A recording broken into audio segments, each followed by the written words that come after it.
Aloha, everyone, and welcome to the Civil Cafe. My name is Mike Webb. I'm the Sales and Marketing Director for Civil Beat. And since we only have a short time here, I'm going to be very brief. I just want to make sure everyone here is familiar with Civil Beat. We are we're the largest news outlet dedicated to public affairs reporting in Hawaii. We are the watchdogs who do investigative reporting to hold our elected officials right here and some appointed accountable for what happens in our community. And our website is a place where people can weigh in and gather and share their thoughts on important issues of the day. So in case you don't know, we're a subscription site, and we do hope you'll support journalism that seeks to make Hawaii a better place. But I want to bring you to the event. Nathan Eagle is going to be the moderator for the conversation. He's a reporter for Civil Beat. We're very pleased to have Senator Mike Gabbard, Representative Chris Lee, and Mark Glick of the State Energy Office. And so we really just want to have a smart conversation about Hawaii's energy future. So with that, Nathan, take it away. Thank you, Mike. Thank you to our panelists, Mark, Representative Lee, Senator Gabbard. Thank you guys for all coming out, and for the folks on Olelo who are watching. Let's just get right to it. Let's start with the question that brought us here. Can Hawaii be 100% renewable? I mean, is that goal even realistic? Let's start in the middle with Lee. Yes. Next question. Yeah. No, I mean, in a nutshell, I think there's pretty well a consensus building that we can be 100% renewable, and I think the question isn't that anymore, but really how we're going to get there. And right now, there's a bill moving, of course, House Bill 623, which we've been working on to achieve that goal and set out that timeline so that we're going to be sure that if it's not tomorrow, it's certain in the near future that we're going to get to that goal. We have the technology today. I think even if there's no future developments in revolutionary new fuel cell storage or anything else, that we can do it. So let's get on it. Cool. Well, Senator Gabbard? Yes, I agree. Can I go buy some vegetables now? Absolutely. We're spending, as most people know, we're spending $3 to $5 billion every year importing over 40 million barrels of oil. And this makes sense, just to up the ante. I think a lot of folks don't know that when the Hawaii Clean Energy Initiative was put into effect in 2008, our RPS, our clean renewables, was at 9%. And today we are at 21%. So that's really huge. We want to keep pushing the envelope. And in addition, a little factoid to add to that is that since 2008, from 2008 to 2013, we are importing 10 million fewer barrels of oil because of the progress that we've made, and that's a good thing. Yeah. So I think that this will help us first in the nation. We would be the first in the nation to do this. I know that Vermont they have a plan to be 90% by 2050, but it's just in the planning stages. And so Hawaii has been number one in EV charging stations, number one in energy performance contracting, number one in per capita PV installations. Yeah. We want to add number one to this. Yeah. I think I just read something about Burlington going 100%. Did you see that? They are, yeah. Yeah, it's totally cool. Yeah, 42,000 people, that's fine. Yeah. Bigger scale here. Absolutely. 1.3 million. Absolutely. Mark, do you have anything to add? No, I think it's said well. We are firmly committed. It's great to see the political leadership in the House and the Senate. We obviously heard from Governor Ige pledging that in the electricity sector that we want to go 100% renewable, and certainly Mayor Arakawa and others have expressed that as well. So we're rolling up our sleeves and trying to figure out how we can make that happen. Sure. Well, when you mention rolling up our sleeves, I mean, what tools do we have at our disposal, especially like from the governor's office side of thing, legislatively? What's government doing to help us get there other than setting goals? Well, I can weigh in first. It's really crucial. Planning is the key to being successful in this regard. And well, one of the things that we did initially with the Clean Energy Initiative was conduct various scenarios. There were 8 scenarios. There was a very robust Booz Allen Hamilton tool that we used to calculate those, the relative price, and a favored scenario to get us to 40% by 2030.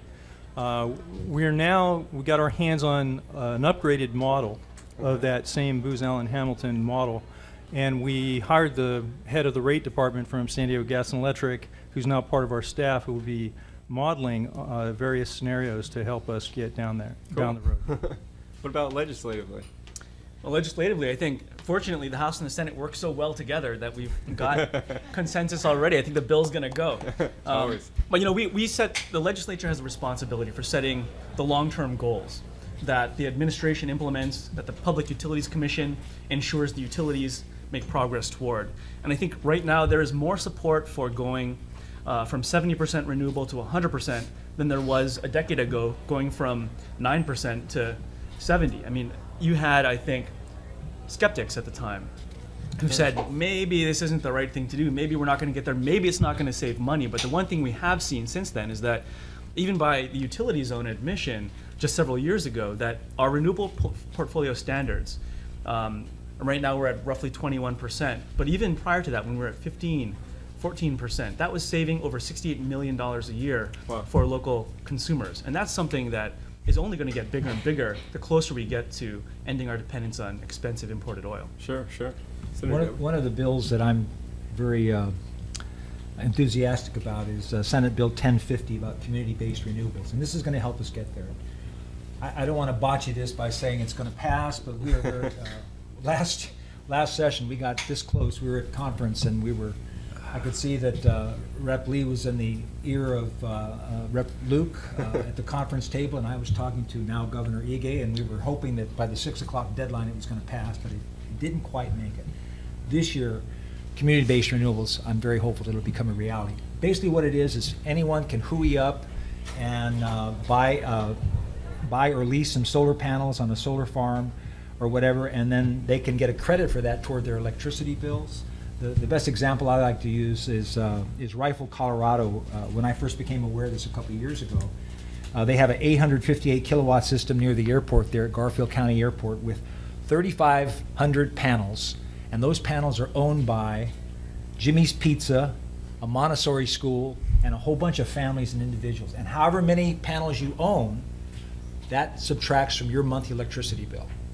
And so I was actually speaking at a group of the Mo'ili'ili Resident Managers Association. They invited me to a luncheon shortly after I learned about this, and I explained this concept to them, and one guy came up to me afterwards and he said, wait a minute, I got 400 people that live in my building, and our roof space is about the size of a postage stamp, and you mean to tell me we can, and he went through the whole thing, and I said, yeah, and he said, I got to sit down, I'm going to faint. But it's that kind of, and the other example I want to use, and I brought this up at the Lowell Plus Challenge when we, Chris and I emceed it the other day, and that is, out in my district, UH West Oahu, $1 million a year electricity bill. Now, Mauka of H1 is roughly close to 1,000 acres of UH West Oahu. That's where the campus was going to be. Well, the campus ended up being Mackay, right? Perfect place. We just did some ballpark estimations of how much it would cost, what size of solar. 2.5 megawatt solar farm on about 30 acres would zero out UH West Oahu.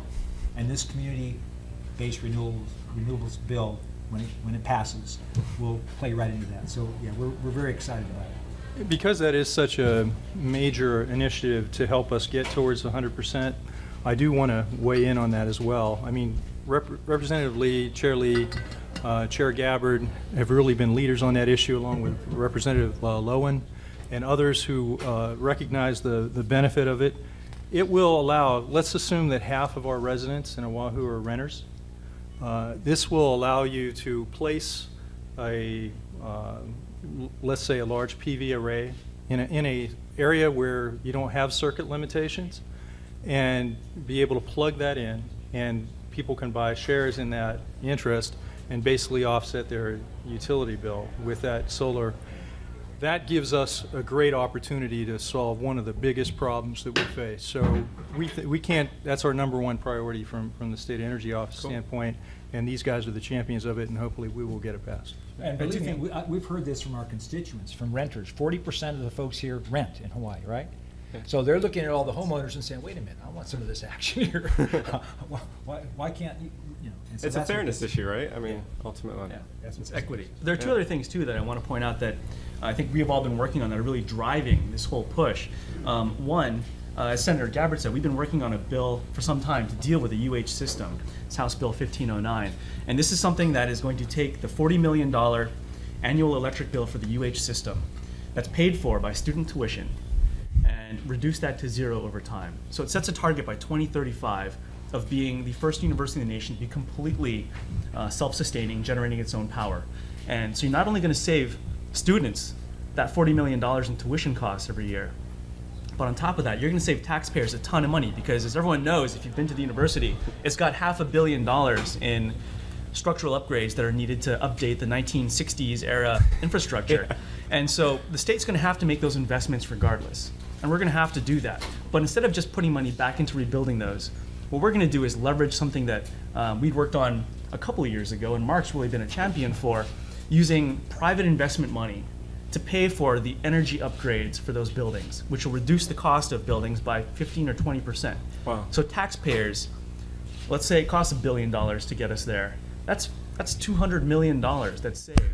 We get a university that is self-sustaining, students get cheaper tuition, it is a win-win all around. Yeah. And I'd like to add to that just a good lead in from Chris, and that is for Mark to talk about GEMS, because not only are the renters been kind of left out, low-income folks have also been left out. Yeah. So Mark, why don't you, and I gotta say kudos to your former boss, Richard Lim. Yeah. Another first in the nation kind of program that's really helping out. Go ahead, Mark. Yeah. Well, it has been an award-winning program, and we just got it off the ground this month. Okay. It took 2 years to plan and develop. We got it passed in the 2013 legislative session. And what it is you take rate reduction bonds and you securitize it with a small part of the public benefits fee, and you're able to get AAA financing, very, very low cost finance. And we're able to apply that for loans for renewable energy installations, energy efficiency installations, and we do it in two big buckets. One for nonprofits, churches, educational organizations, nursing homes, and also small commercial. And then the other bucket, which will roll out in the next, I'd say 30 to 40 days, is the residential program, and with probably loans that will be in the range of 6 to 8%. Wow. So that's a $150 million pool that we initially are kicking off, and we hope to place a lot of loans, and hopefully it will be under this community solar renewables program. If that passes, Sure. A lot of renters could take advantage of that, and have it applied ultimately to their, if we get the on-bill segment fully implemented. About financing part. Yeah, then be able to apply that to your electricity bill. Very cool. The one thing that outside of what the legislature and the governor is doing that's really driving this goal, and the reason why I think we're going to get there no matter what, is that it's what the market demands. It's what consumers want. It saves money. I mean, you've seen technology drop in price considerably from even 5 years ago, where you can now afford rooftop PV and batteries and everything else, and that's changing the market. Just, I think 2 years ago, an independent think tank from the mainland came in and did an evaluation and said in 10 years, Hawaii's going to reach grid parity, which means it's going to be as cost effective for someone to install PV or batteries and leave the grid as it would cost them to stay on it. And that report has since been updated this year, and they're now saying that isn't 10 years away, that's next year. And Wow. so we've got to really figure out how to make sure that people can continue to access this to save money, and to make sure that it's available to everybody, so that in the long run, no matter where you live, no matter what sort of technology you have, no matter what grid you're connected to, you're going to have the same benefits that everyone else will. Sure. You mentioned some stuff about timelines with the 2035 for that project. For the 100% goal, if I remember right, in January when it was introduced, the legislation was 100% by 2040. Now the Senate version that went back to the House is 2050. What happened between now and then? Why do we need an extra decade to do this? Well, so without getting too much into the sausage making, I think we can safely say this. Everybody's got different voices in the Capitol, and everybody's got different ideas about timelines and all this stuff. Sure. At the end of the day, it's going to take a majority of votes to pass anything. And I think the one thing we can safely say is the bill that came back from the Senate, which has that 100% by 2050 date, is a clean bill, meaning the House could vote on it and it would go straight up to the governor right now, and the governor has indicated he's going to sign it into law. So at the very least, 2050, 100% is going to happen. The question is there the ability to drop that date, to drop it to 2045 or 2040 or even below, which I think a lot of people and a lot of experts agree, we have the technology, we have the capability and the drive to get there in that timeline. So we're going to try and see what we can do in the meantime. But at the very least, 2050. Sure, cool. Senator Gabbard, do you have anything to add to that? No, Coming you know, from I'm the a Senate vegetarian, so when you start talking about sausage making, I can't really relate. I saw the ad for your lasagna, by the way, too. I love these stickers you guys have put together. No, Chris summed it up pretty well. And for most people who know about conference committee, that's what happens here at the end, right? And just things are not always as they seem to be. So it's really a joy to be working with folks who are on the same page, and that's what we're doing right now. Cool. Nathan, would you mind? I'd like to sort of just weigh in on the notion of a renewable portfolio standard. Okay. And an RPS, which has been one of our drivers, essentially it's the the stick in the carrot and stick portfolio to help drive this agenda forward. And as Senator Gabbard and Representative Lee mentioned, we're ahead of schedule on our RPS goals. But I think, the key thing is that roughly half the states in the nation have adopted a renewable portfolio standard, and that's led to about 46,000 megawatts of renewable energy. And really at an average of maybe 2% increase on the average bill. So at a really marginal cost. And in Hawaii, it can be done ultimately to savings. So we think it's actually an appropriate tool, and we want it to continue to be the gold standard for moving this forward. Awesome. One other quick thing on that bill that I saw, because I'm always going through legislation looking for, okay, what's wrong with this bill? This seemed like kind of a loophole to me, or a possible exception, so I wanted to get your guys' take. It seems like it says that we'll do those goals as long as it doesn't hurt our economy, or it might not be better to just keep doing fossil fuels. Here's what it said in the Senate version that came out. It's like, okay, we'll do this, but if there's an inability to acquire sufficient renewable electrical energy to meet the 2040 and 2050 renewable portfolio standard goals in a manner that is beneficial to Hawaii's economy in relation to comparable fossil fuel sources. So what does that mean? Is it something I should be worried about, or the public should be worried about, and why is it in there? I'll take a first stab at it. Sure. When you're talking about comparing to, for example, let's say we move to LNG. And that's obviously big talk right now. Sure. If that happens, that's something that our renewable goals will be weighed against. But I think it actually isn't really even a factor, because already we're seeing renewable energy projects come in far below the cost for LNG, coal, oil, and any other fossil fuels. And if that's the case now, imagine where the technology is going to be and what the cost decrease is going to be 10 years from now, to say nothing of 20 years from now.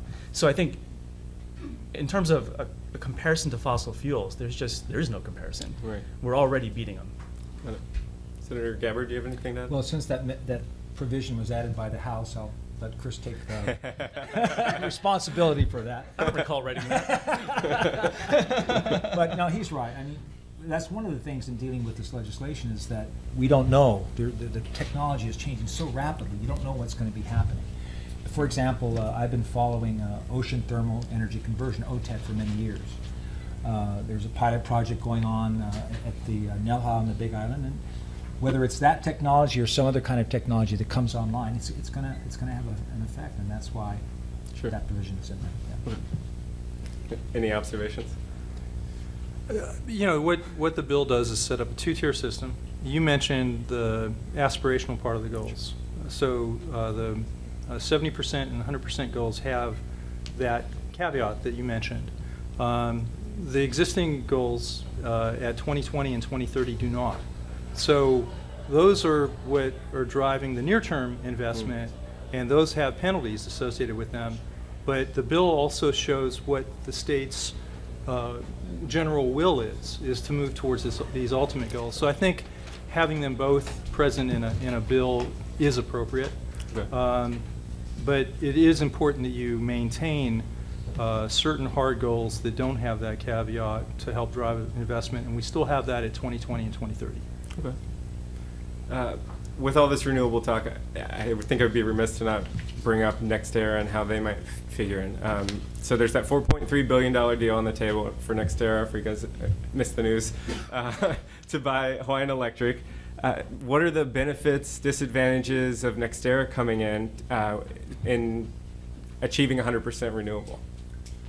I'll start off. I think it's quite obvious that NextEra has much more technical expertise and resources than the utility. One of the pluses on this is that if this goes through, they're going to have to comply with this 100% RPS.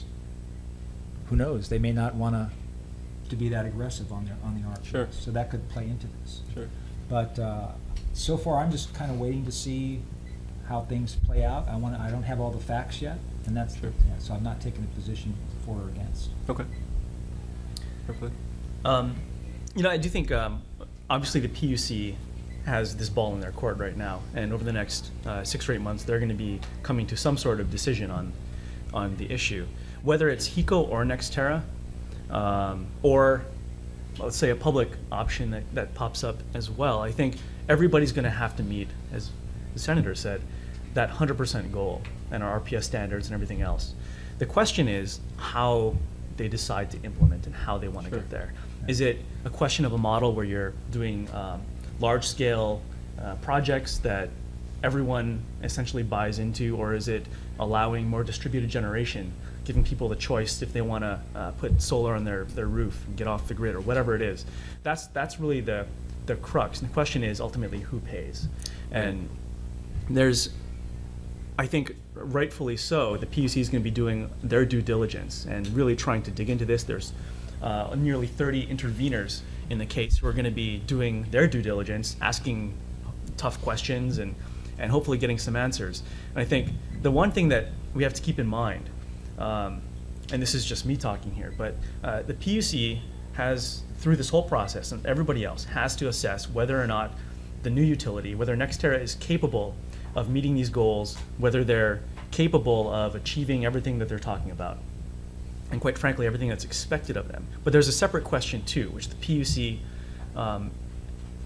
doesn't have an obligation to ask. In fact, it's up to us really as policymakers to ask, which is not are they capable, but are they willing to execute? Right. Is it in their interest to push ahead and do everything they possibly can to advance these goals?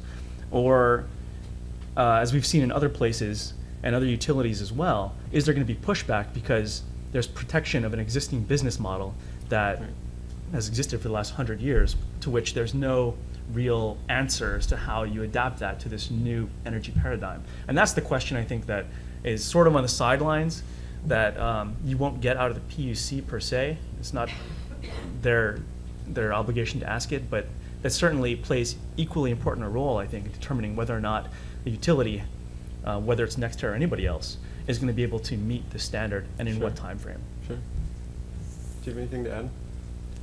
Oh, I said, well, I mean, we're among the 28 interveners, and clearly the state has 3 parties at the table, and we will want to know how NextEra can achieve those goals and do it in a better, more effective way than would have otherwise happened if they weren't there. So I think that'll be one question that we'll be seeking answers about over the next number of months. Okay. Let's talk about cost from another point of view, from the customer, as opposed to all these transactions that are coming down the pike. There's a lot of people struggling today to make ends meet, to afford some of the highest electric bills in the nation. Is it fair to ask them to pay more so we can go renewable if there's cheaper options out there? I think it's a little bit of I think that premise was true maybe a decade ago. But it's changing now? Oh, I think so. I mean, clearly, whether it's putting your own investment to do your own storage options and energy generation, clearly cheaper today than it was before. Clearly, the return on that is just a handful of years. And so it pencils out, and there's no question that there's savings there. In the largest scale projects, whether it's solar or big solar farms or wind or whatever, you're seeing at a per kilowatt cost cheaper cost than the equivalent fossil fuel, whether it's existing oil generation or or whatever. So I think now the question isn't, is it cheaper and is it worth doing even if it costs more? But the question is, which cheaper option do you want to use? And that's ultimately, it's a great place to be. Yeah. But, well, it's just a great place to be. Anyone else have anything to add on that? Yeah, originally there's been criticism that PV was only for the upper middle class or all the rich folks, and but I think what I mentioned at the very beginning, the fact of the matter is, we're using 10 million barrels of fewer barrels of oil. That is a good thing for all of us here in this state. Nobody can argue with that. And I think that now that we have the GEMS piece in play, well, once I think the nonprofits are up to bat right now, but within a month I've been assured by DBED that for residential it's going to be in play. It's going to be. There will not be any excuse, And I have to tell a quick story because this is I became rather a kind of a DG cheerleader shortly after I became chair in 2009 because I ran into a constituent in my district who was paying $400 a month for his electric bill, and we were talking story, and he's got 4 kids, and I asked him, I said, you know about PV? And he says, because I pointed, there's 5 doors down, a guy had a full PV system. And I said, that guy's paying $17 a month. And this guy went, what? And I said, he said, no, I could never afford that. And I said, well, you know about the tax credits? And he said, what's a tax credit? So I got out my pencil and paper, and okay, 35% state tax credit, 30%, and we did the whole thing. Yeah. Anyway, I ran into this guy just recently, within the last 6 months or so at Costco. And I didn't recognize him. Of course, he comes up to me and he says, Senator Gabbard. And I said, you don't remember me? And obviously we meet lots of people. I said, no, I'm sorry. And he pulls out, reaches in his back pocket, and he pulls out this crumpled piece of paper, and he holds it up. It's his electric bill, and it says $17. Oh, cool. And then tears start welling up in his eyes, and he said, ever since we had that conversation, and I was able to buy my system, I take my family out to eat once a week, and the rest of that money I'm saving is for my kids' college education. And then tears, and then he's embracing it, and everybody's walking by, what's happening? But that kind of really got me into what we're all about here. And for all of us, that it is a Kako thing. It does involve all of us here. It's a Kako thing and a Costco thing, apparently. I mean, the economics are in our favor. Think about this. I mentioned, the 46,000 megawatts that have been put into place because of renewable portfolio standards. Over the last, between 2010 and 2012, during that period, it's 0.9% increase on average of rates related to RPS compliance. In Hawaii, that's not the case. It's even, we're at 2.5 times the national average over in our electricity prices, which means that wind, solar, PV, hydro, all compete favorably with the avoided cost of oil, which we're substituting.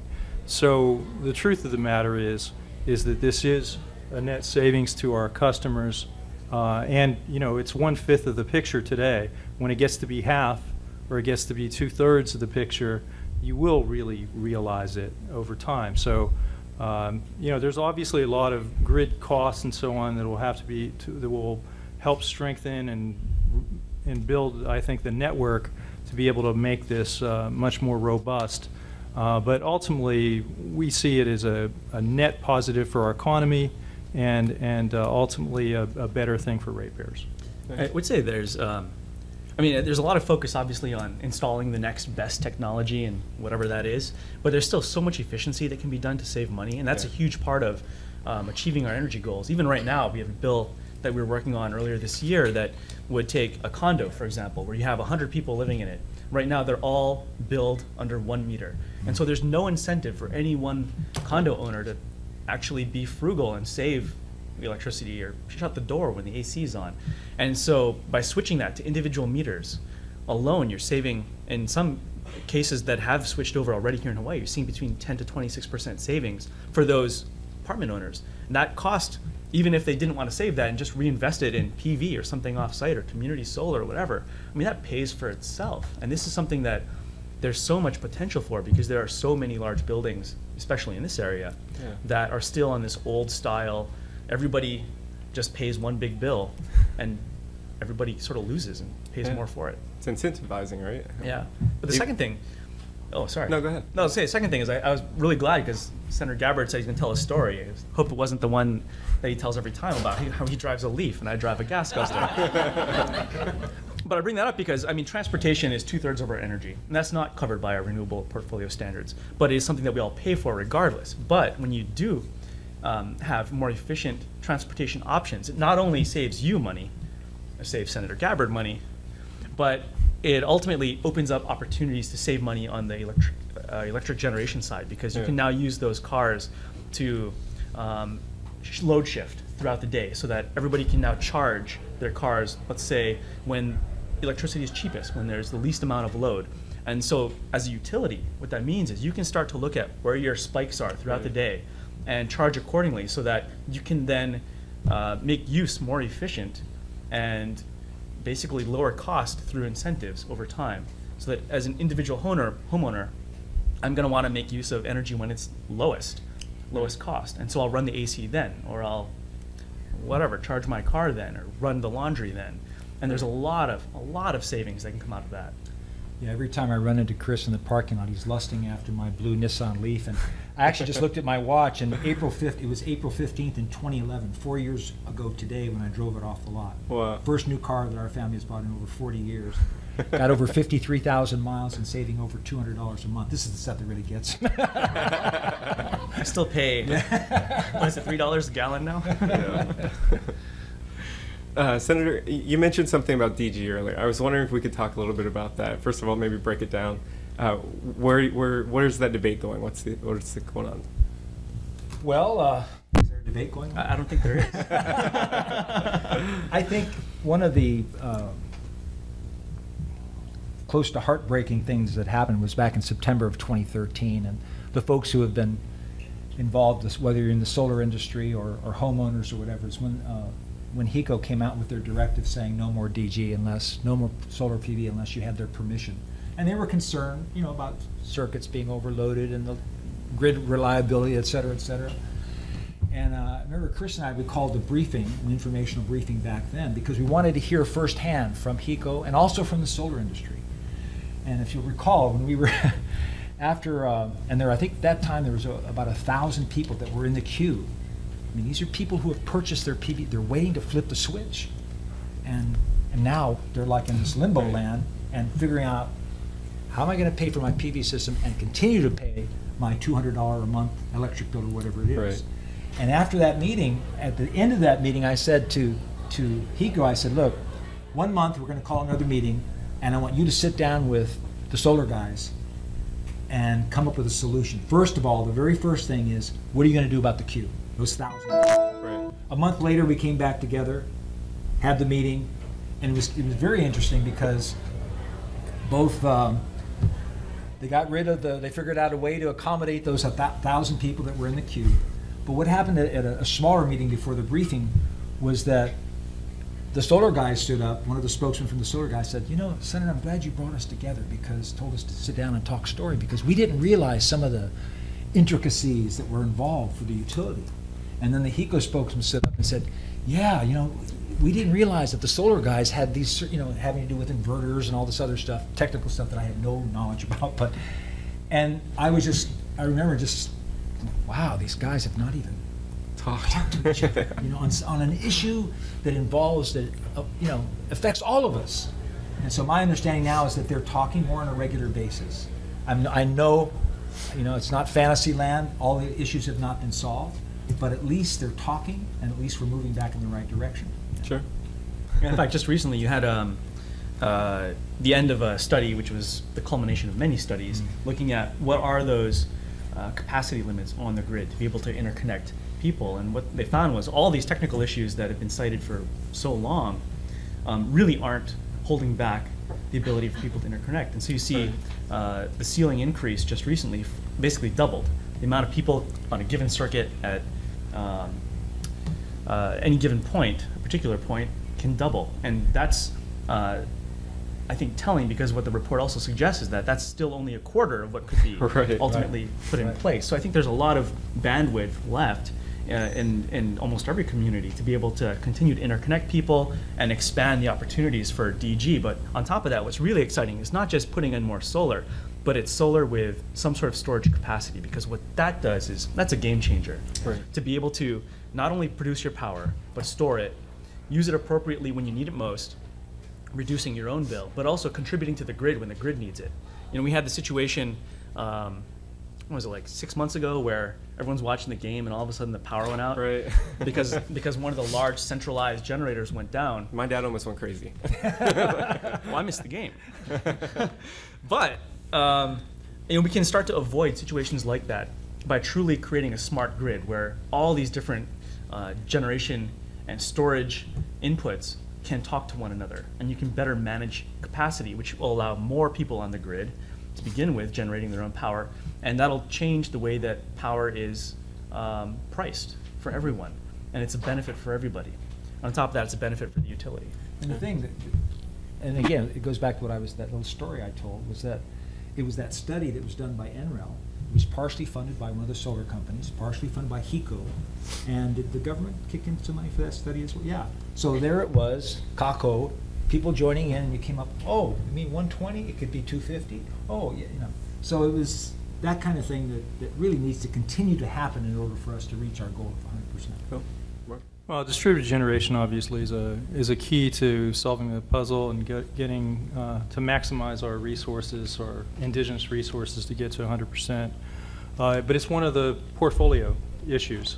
We believe in a strong portfolio. PV has certain characteristics and price points, but blended with wind, geothermal, and hydro, it helps round and balance our load and demand structure in a very positive way. And furthermore, balancing that with some utility scale solutions, which has its own price points as well, with rooftop solar in Oahu now exceeding 11% of all households, which is a really astounding figure. You say that to somebody on the mainland, and they're just amazed, totally amazed. We've been per capita #1 in the nation for the last 3 or 4 years in rooftop solar. Honolulu is the #1 city per capita. So it's an important part of the puzzle. But we want to remind people, to get to 100%, we want to take advantage of all of our solutions and come up with all optimal strategies, encourage the utility to plan better in terms of doing that, and I know the Public Utilities Commission has done a great job in, that queue, that interconnection queue exceeded 4,800 at one point, and the utility has now gotten to the point where they've met their March, April goals, and they're on their way to completely relieve the queue by late summer. And we want to really encourage strategies to make sure that queue doesn't build again. So that's going to be, I think, one of our big things. Yeah, sure. I wanted to add what Chris was saying, because energy storage has now become the holy grail. I think everybody in this room realizes that. And of course, HECO's RFP for 60 to 200 megawatts of storage on the grid, they're looking by spring of 2017. I introduced a bill, Senate Bill 1172, that would provide an energy storage tax credit for both DG and utility scale levels. It passed out of it was a joint energy and also consumer protection with Senator Baker, but it did not get a hearing this time from WAM. So one of the things that I've learned since being in office is that even when it's the best bill that you have, got all the stakeholders, everybody's in favor, no opposition, things happen. And so I remember talking to, actually, with Senator Taniguchi, one of the veterans here. It was my first year in office, and something happened to a bill that I'd worked really hard on. He said, sometimes it takes 5 or 6 years for a good piece of legislation to pass. And of course, that's not going to be on 1050 or House Bill 623, right, Chris? Right. We're not going to take 5 or 6 years on this one. Well, we've already taken. Yeah, I know. Yeah. We introduced this last year. Example. And the year before that. Yeah. So. Yeah. So we have about 5 more minutes before Lolo needs to wrap up, and then I want to switch, and anyone in the audience that wants to stick around, ask you guys some questions if you'd be okay with that. Sure. So for the next few minutes, I was curious, Mark, what's on your wish list? Like, what's not happening that you'd like to see happening to help us get to 100%? Well, I mean, I think there's most of the things that we want to see happen are happening. It's sort of the acceleration, the pace of planning, the pace of deployment. I think we'll be seeing some movement on demand side management, which I think is one of those latent areas. If we're able to reduce demand and reduce the amount of generation capacity we need, it will obviously help us achieve these goals to get to 100%, because we'll basically have a smaller pool to meet. So we've talked about reductions of 4,300 gigawatt hours in our energy efficiency portfolio standard, but there have been studies that show that we can achieve maybe as high as 6,200 gigawatt hours. And obviously, if we're able to do that and we're able to apply advanced metering infrastructure, which will have some upfront costs, but essentially smart grid and other technologies that will help consumers save more money and use time of use rates and incorporate those over time, we would love to see that move forward quicker. Okay. I'd add a couple things too. I think there's so many different silos and so many different pockets of activity going on, whether it's LNG replacing oil, or whether it's the DG situation being resolved, whether it's inter-island cable and what's happening in the neighbor islands. But there is no one, I think, comprehensive plan that pieces it all together. And you have different iterations of all sorts of acronyms: power supply improvement plans, the PSIPs, the DGIPs, all these things that tackle it from a different angle. But I think we've talked, for some time about a comprehensive roadmap, putting that together. That, I think, has yet to really emerge and be polished. Secondly, I think there's a question of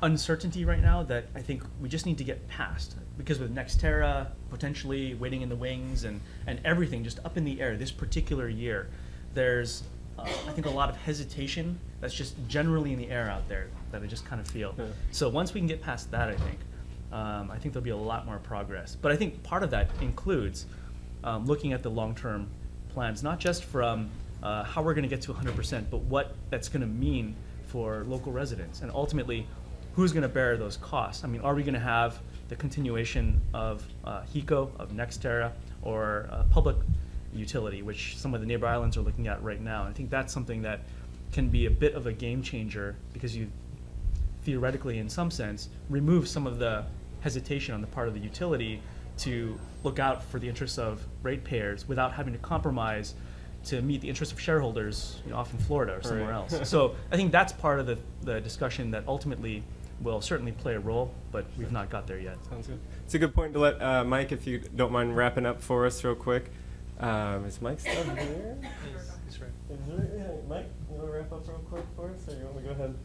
You can go ahead. Okay, well, thank you guys. We're wrapping up the Olelo portion of the evening. Thank you guys for coming. Thank you, our panelists, Mike Glick, Representative Lee, Senator Gabbard. We're going to go ahead and stick around for another 15 minutes or so if you guys are game, and take some questions. Okay. Sure. Thanks, guys. Thank you.